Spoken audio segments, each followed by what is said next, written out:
बार्शी तालुक्यातील हत्तीज इथं घडलेल्या एका दुर्दैवी घटनेमुळे संपूर्ण परिसरात शोककळा पसरली आहे। या घटनेनं स्थानिक नागरिकांसह अनेकांना धक्का बसला असून नेमकं काय घडलं याबाबत विविध स्तरांवर चर्चा सुरू आहे।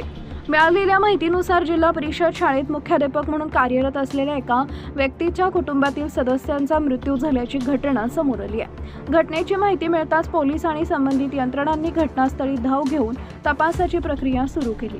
सध्या या प्रकरणाचा सखोल तपास सुरू असून विविध बाबींची पडताळणी केली जाते।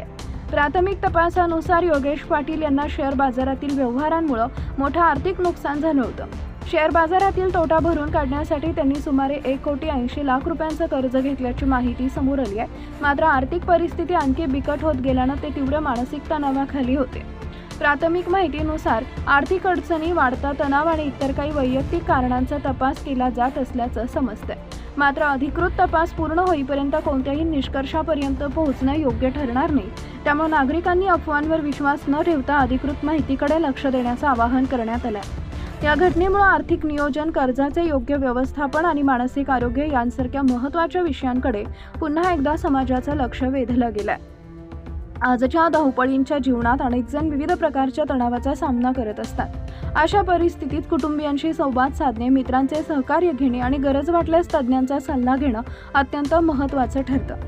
तज्ज्ञांच्या मते आर्थिक व्यवहार करताना जोखमीचे निर्णय घेण्यापूर्वी योग्य माहिती आणि नियोजन असणं आवश्यक आहे। तसेच कोणतीही अडचण निर्माण झाल्यास ती एकट्यानं न झेलता विश्वासू व्यक्तींशी चर्चा करणं फायदेशीर ठरतं। दरम्यान या प्रकरणाचा तपास सुरू असून संबंधित यंत्रणा सर्व बाजूंनी माहिती गोळा करते। तपास पूर्ण झाल्यानंतरच घटनेबाबत अधिकृत आणि स्पष्ट माहिती समोर येणार आहे। या दुर्दैवी घटनेमुळे परिसरात हळहळ व्यक्त केली जात असून अनेकांनी संबंधित कुटुंबांबद्दल संवेदना व्यक्त केल्या आहेत। अधिकृत माहिती समोर येताच आम्ही तुम्हाला त्याबाबत अपडेट देऊ।